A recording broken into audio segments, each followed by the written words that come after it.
fa namoaka tatitra makasika ny filaminana sy ny fandriampahalemana eto Afrika kosa androany ny filan-kevitry ny fandriampahalemana sy ny filaminana ao anatin'ny vondrona afrikanina raha ny voalaza ao anatin'izany tatitra izany ary dia tokony hisy ny fivoriana iarahany ity filan-kevitra ity sy ny mpiara-mibanantoka amin'ny firenena malagasy entina indrindra anafianganana ny krizy amin'ny famanan'ny krizy misy eto amin'ny firenena eo ihany koa ny fanatanterahana amin'ny tsipiriny ny voasoratra ao anatin'ny sorodalana amin'ny akabeny moa raha ny voasoratra ao anatin'izany fanambarana izany dia tokony hoajaina ny voasoratra ao anatin'izany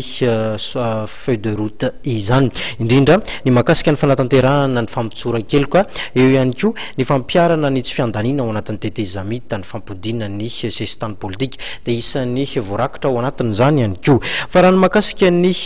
fikarakarana ny fivitianana kosa indray no asy teny dia napetraka ny senita fa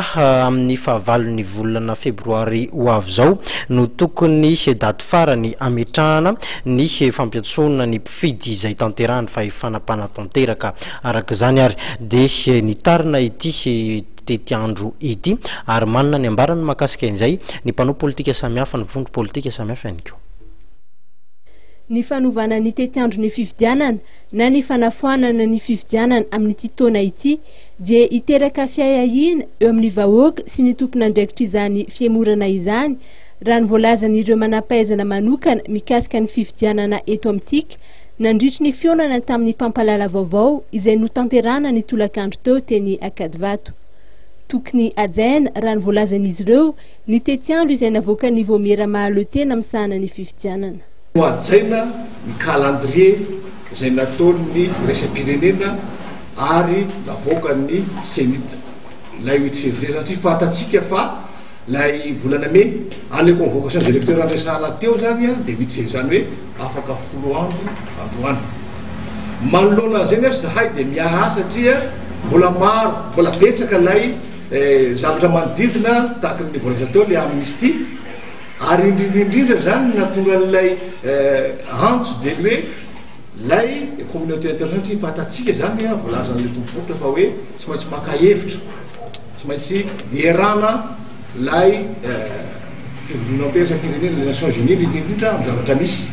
ka misy ahiahy zany ao anatin'le izy hoe hipetraka indray ny vohaja ave avatiantsika malagasy ny gouvernement maka ny andraikiny amin'ny fandraisana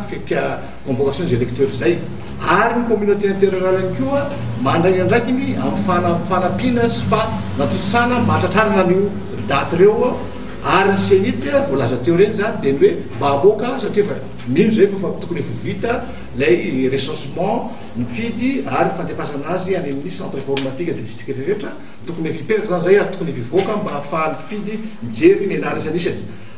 manodidina ny amnistie zay resahana teo zany a io zany dia napetraka izy satria fatatsika fa izahay a fampatsivina fotsiny zany ny hoe raha zahay mihevitra iny napetraka dia ny hoe tokony tamin'ny taona lasa dia efa tokony efa nanana député élu isika